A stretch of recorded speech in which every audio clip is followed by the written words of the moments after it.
Homelessness 2.0, day 64, I believe. Have an extra heater in here now. It's an infrared heater, so it's not going to just straight up blow hot air, but it's supposed to be hopefully able to heat up the room. I mean, at least it wasn't miserable like it was last night. Like, the night before was just so bad. Still chilly, but, just trying to get accustomed to it. And the door, you can tell here, not only is that crack there, but then a crack down here. So that's going to make it difficult for heat to be retained. It doesn't matter how much insulation you have when you have cracks in the floor. It's whatever. It's better than nothing, I guess.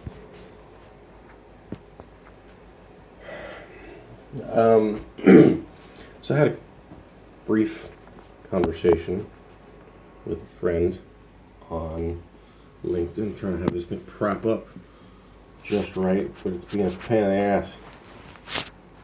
There, much better.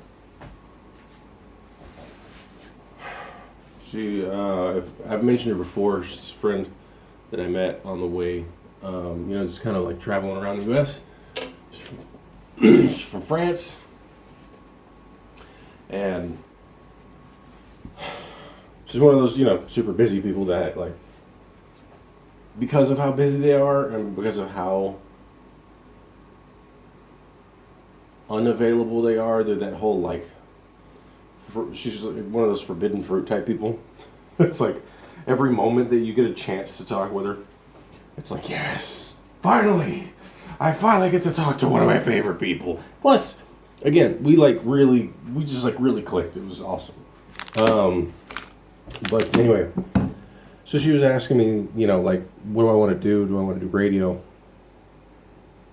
Because I'm still trying to figure out whatever. But then I figured it out. I finally figured it out. I don't want to just not work because I'm lazy or whatever. That's not the reason at all. And I figured it out while responding to her. Work is like a child. I don't want them. I don't want kids. And the reason I don't want kids is because why would I try to not only take care of another human being, but somehow be able to help them grow as a person when I can't even do that for myself? I can't even take care of myself. How can I take care of another human? The same thing goes with a job. A job is a responsibility more than just go to it, do it. It requires that care. It requires you to take care of it in a sense. Unless it's just a super shitty fucking, literally no effort job. But I don't know of anything that is a no-effort job. The last close to no-effort job that I ever had was when I was working as a security guard at a place that barely had any issues. But when the issues did crop up, they weren't things I wanted to handle.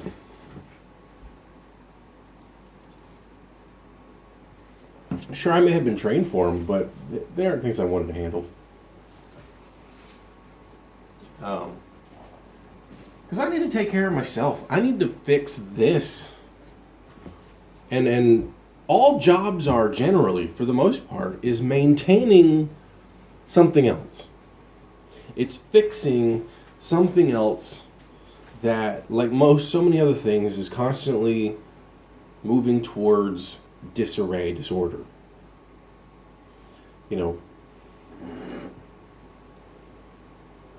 While it's not necessarily the most accurate way of putting things, everything is falling towards entropy, which is a kind of disorder.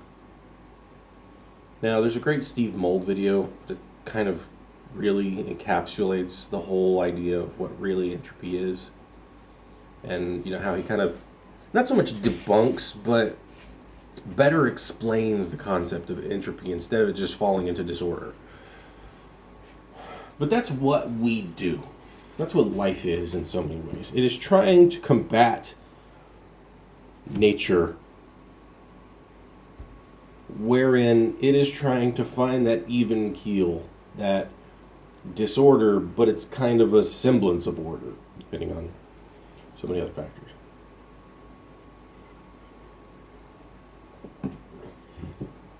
The reason why you're constantly sweeping a house isn't because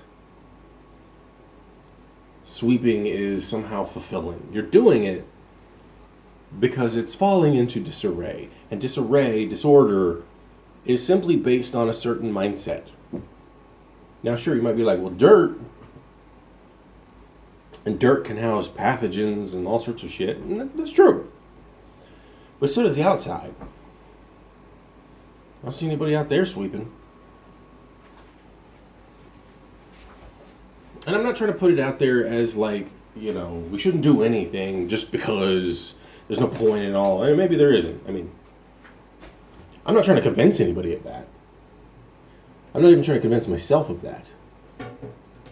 In so many ways, I've already convinced myself of that. There is no point. I don't think so. It's like, I wanted to be in radio. I did. I really did. For a long time. Then I got in radio. And I even got a chance where if I had stuck with it, did what was expected of me, and I don't mean it in the sense of, whip cracking bullshit. It was just like, here are foundational, pragmatic, acceptable, and most importantly, conclusion-oriented actions you can take that can help you be successful in what we're trying to accomplish here. And I didn't do any of it. Part of it is the sense of, because a lot of it had to do with marketing. Or not marketing, sorry. Networking. A lot of it had to do with networking. What is networking? Networking is this ephemeral word that everybody uses. One, you could call it kissing ass. You could. I'm not saying that's necessarily the only way. Or the only descriptor. But that's one way of putting it. So one of the things he had mentioned was like, whenever you're going somewhere, you gotta get a coffee or whatever, just offer to get somebody else a coffee. Maybe perhaps these specific people. Now granted, those specific people I never fucking worked with because they weren't there when I was there. My shift started at midnight. Theirs ended at 5 p.m. They were in bed. And I'm not going to go up to work to kiss somebody's ass and or offer a coffee when I'm supposed to be in bed.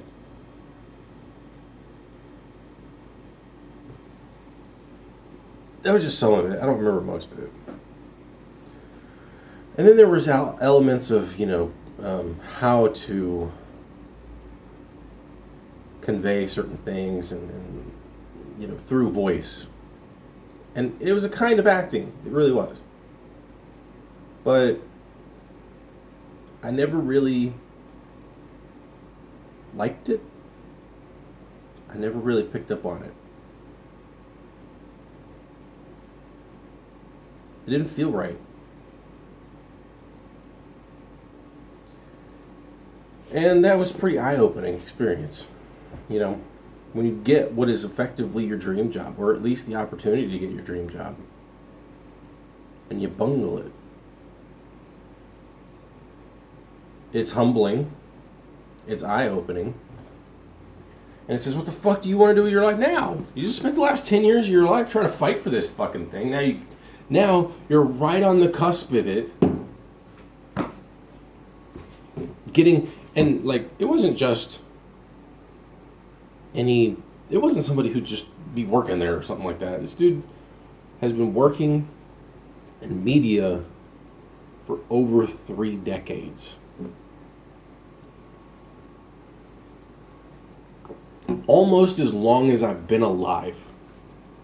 Like, you can go to his LinkedIn. I'm not going to tell you his name, but you could go to his LinkedIn and you can scroll back because he's put it up there. The man has been working in this industry for nearly as long as I've been alive. This is the mentor of all mentors when it comes to that specific realm. He's been a host on TV. He's done all kinds of radio shit. He's an executive producer for one of the biggest morning shows. Like, the dude is who you would want. Like, okay, here's a Hollywood example. Some kid is struggling through life or whatever, and then he finds this martial arts master who's going to teach him everything. And then the martial arts master is doing all this crazy stuff to him, and he's having a hard time going through all the training. That was me. I got the decades old martial arts master teaching me how to become the martial arts master, in this analogy, of course it's radio, and I bungled it because I didn't like what I was doing. And the thing is that I knew that if I did all these things, I would get what I was looking for. It wasn't like, okay, so oftentimes you know, in the movies, you might have the kid like walking upstairs with, you know, buckets of water. They'd be like, why the hell would you be making that kid walk upstairs? What the hell does that have to do with martial arts? Discipline, physical training. You need both of those things in order to be a martial arts master. You need to have a body that can handle what martial arts is. And, you know, obviously because it's Hollywood, you know, it's movies and stuff, and it's not just Hollywood, of course. It's done as a spectacle as well. But the thing is like, if you want to do certain things, you've got to train yourself for them in ways that aren't superficial with regards to whatever that discipline is. And in this world, networking is more important than anything else. It's not who you know. It's not what you know. It's who knows you and likes you. Because you can know a lot of people, but if they don't like you, they don't want to fucking work with you. Unless you're just stupidly good at whatever you're doing. Like whatever that one football player that like just has a list of just absurd crap. And all of these opportunities and all of these chances, and he still fucks it all up because he acts like a dumbass. And you'd be like, which one? Well, that's a good question. I don't remember his name, but this is a recent thing that happened like literally days ago or something like that. But I'm not into sports, and I'm definitely not into the drama of, you know, sports players. But in an example of, it's not necessarily who you know or even who likes you.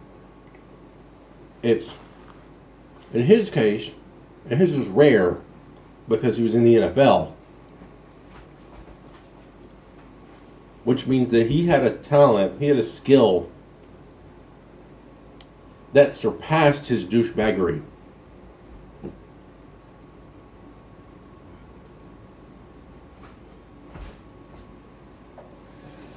Those are the rare ones.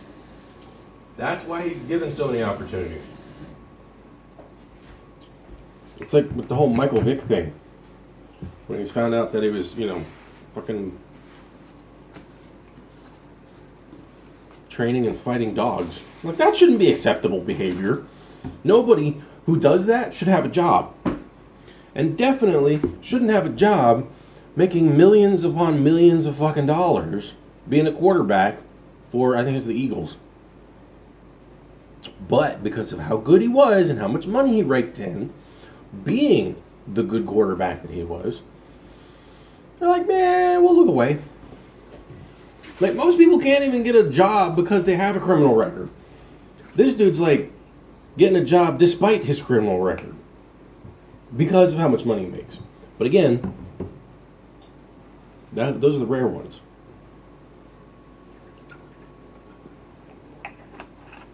Most everyday people get a job through someone they know in some capacity or another. Either it's because somebody they know works there and knows that there's an opening, or something along those lines, or it's like a family member or whatever, and they're friends with somebody who works at the place. It's kind of like how I got my first job as a cashier or as a working at a grocery store as a package clerk. Like, my grandmother knew the manager because they both worked at the same company. And so when the opportunity came, I got that job. I don't even remember if there was an interview, to be honest. Think of that, but think if that were your life on a regular basis. If you never had to do an interview. You just had job opportunities. The job offers, not even opportunities, offers. People just offered you work. I mean, that might be an easier life. But you can effectively make that happen by knowing certain people, being a certain person around people. And I've said it before. I said it in another video a long ass time ago, early November. I'll fart sooner or later. There we go. But I know people like me. But it doesn't seem to matter.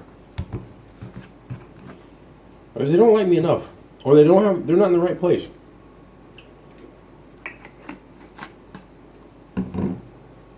Because one of the things you gotta do, and you've had to do this ever since you were a kid, at least in the dumbass states of America, you had to know what you wanted to do in life. As a child, they expected you to know what kind of work you wanted to do. And I never had an answer, really. I thought I wanted to be an architect. But see, I always had ideas that were beyond my abilities. That's really what it was. Because all I wanted to do was escape life. And most of the time, they were always ambitious things that made a lot of money. And a lot of the times, it was because these were things that were pressured upon me in some way or another.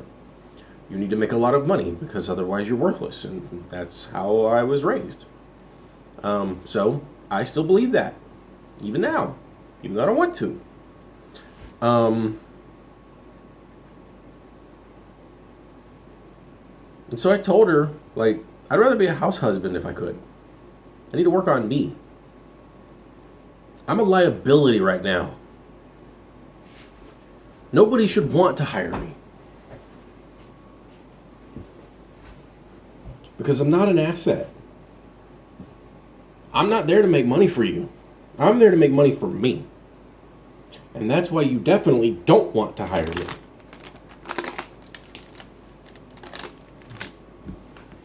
You're like, wow, you're such a fucking selfish piece of shit. You're so entitled. Tough shit.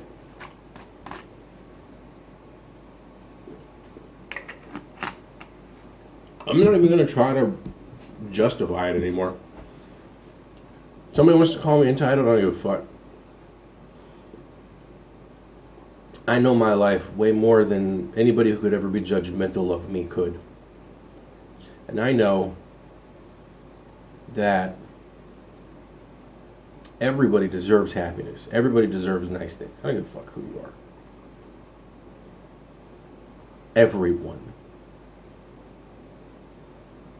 There is no, we all, have a specific place in life or any of that. No, fuck that noise. I'm an egalitarian. We all deserve at least the same basics. And our basics are way more than what we're currently given.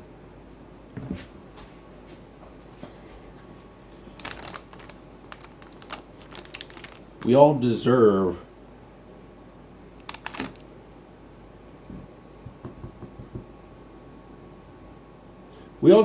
housing, food, the choices for those, because beggars can be choosers, because otherwise how you get out of it?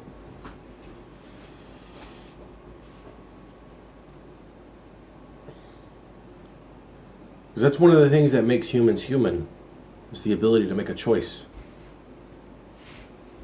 Because otherwise we're just robots, and then who gives a fuck? Why does it matter? We all deserve more than what we're currently guaranteed. Because what we're currently guaranteed is jack fucking squat.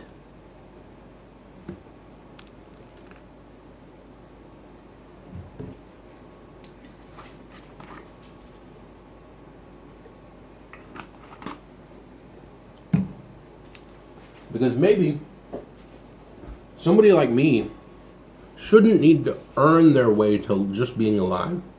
Because maybe someone like me would be absolutely fucking useless in this world until that person, someone like me, can fix who they are as a person. And not necessarily so they can just become some other fucking worker bee, but so they can be the person they need to be, that makes them feel like they are a person, that makes them feel alive, that makes them want to be alive. Because if you have all of those things, if you have a sense of self and worthfulness and value and a desire to do and to be creative, and if you have a sense of fulfillment in life, then maybe you won't mind working anymore, and so it won't be problematic for you. Maybe you'll have a desire to work, and then maybe that desire will actually transmit over into your work, and you will be a better worker without just being a wage slave or some bullshit. The best worker is a happy worker. And a happy worker is one who has their fucking needs met. Not promised for, met. But through choice. Because that's really fucking important. Because you could say, okay, well, if you go work at Amazon and you live in their little housing situations and you buy the food with their money and the food that they offer and you buy the electricity through them and blah, blah, blah, and you buy through them all the things that they've provided, well, now you should be fine. No. Unless you chose that life. And I mean really chose it. Not chose through pressure. There's a specific theory, and I can't remember off the top of my head what the hell it is, because I literally just learned about it a couple days ago. And if I find it, I'll put it in a pinned comment.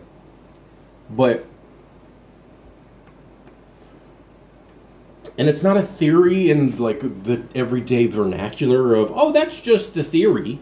It's a fucking scientific theory in that there have been observations that have allowed a working body of scientists to come to this conclusion. Because here's the funny thing about theories. A real theory, a real scientific theory, always has it in itself to potentially be dismantled. There's no 100% certainty when it comes to true theory.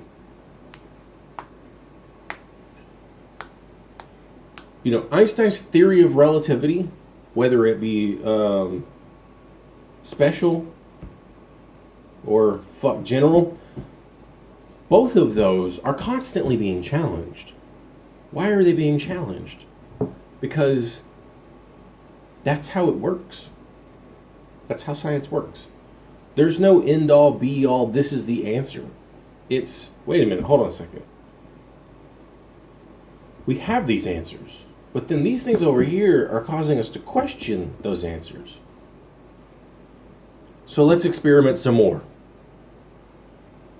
It's not, okay, let's do everything in our fucking power to shut that shit down. No, that's not what it is. It's, we have two contrasting things. Based on our understanding of things, let's understand more and determine if what we already know is still valid or if we need to make changes to it. Not completely erase it, because it's still functional. We still know it works. But if we found something, and here's the crazy thing about the world of scientific theories. If we found something that not just challenged, but somehow said, this doesn't work for general relativity. General relativity cannot explain this thing over here. That would actually be an exciting day for the scientific community. Sure, some people will be like, oh, fuck, man, really? You gotta be, oh, wow, no! You mean it's not real? No, it's still real. What then would happen is that a better answer would come from it. Not one that is better in the sense of some sort of moral superiority, but one that is more encompassing. An answer that answers more things, not narrows it down. So, there is this sociological theory. I cannot for the life of me remember. I think it's, I want to say it's not stress or stretch. I don't know. But one of the reasons, and this theory explains the behaviors of people who commit certain types of crimes and why certain regions of America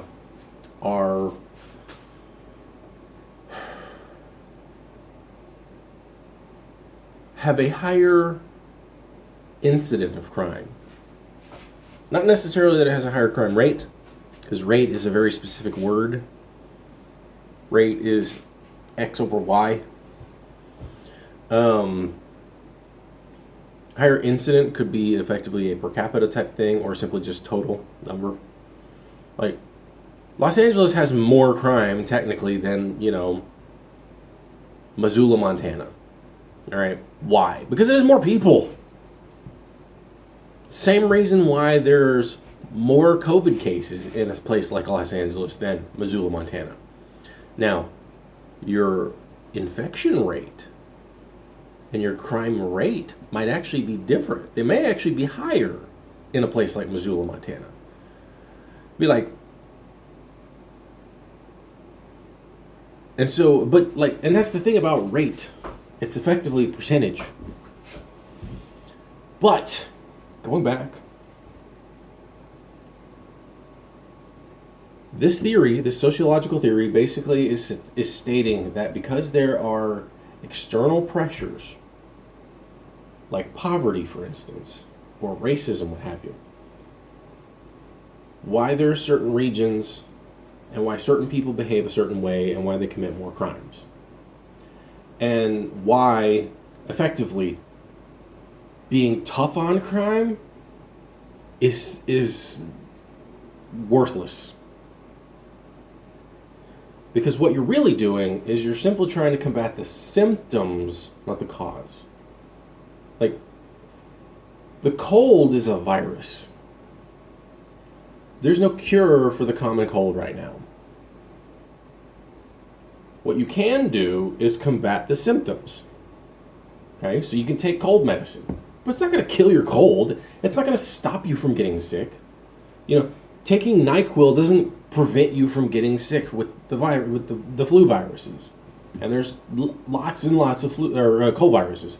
But I mean, the same thing goes with, whether it be COVID or if it's, fucking the flu or whatever. They're viruses.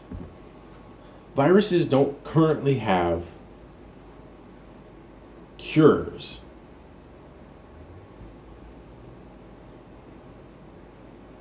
We can stop things like bacteria and stuff like that from working. Parasites, etc. Like, this is why, I mean, yes, we effectively, but didn't totally kill smallpox, but the reason why we were able to stop smallpox, we didn't cure smallpox, it still exists. But we were able to basically eradicate it because we had a vaccine that blocked its transmission so effectively that when you have enough people, you've built enough walls to prevent people from infecting other people. So smallpox has been effectively eradicated. There are so few people who can have it now that although it is not completely extinct, it's effectively non-existent.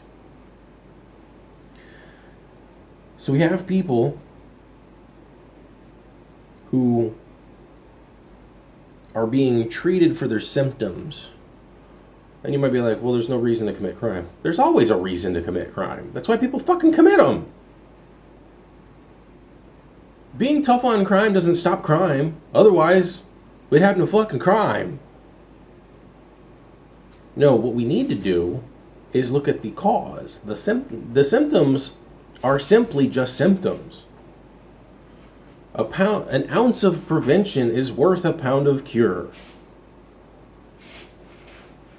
We need to look at the symptoms. We need to address the symptoms of these issues. A lot of times poverty is one of them.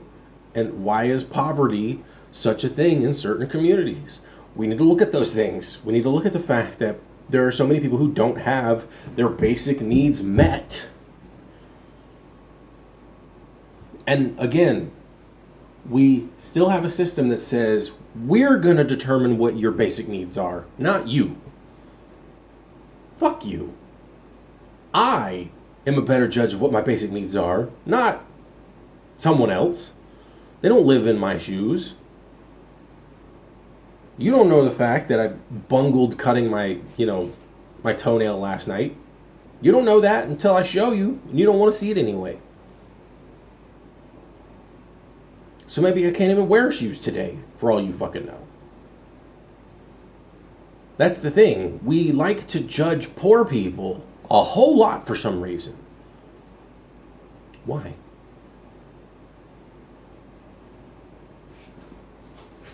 Why are we judging poor people so much? I'm going to leave you with that. Have fun.